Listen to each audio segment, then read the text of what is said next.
शपथ घेते की मी बालविवाहाच्या विरोधात पूर्ण प्रयत्न करेन।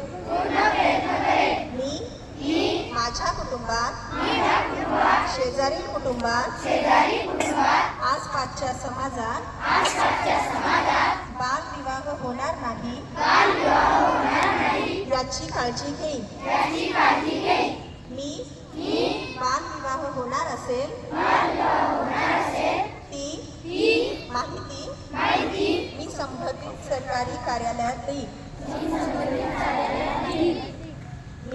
मी सर्व बालकांचे शिक्षण व सुरक्षा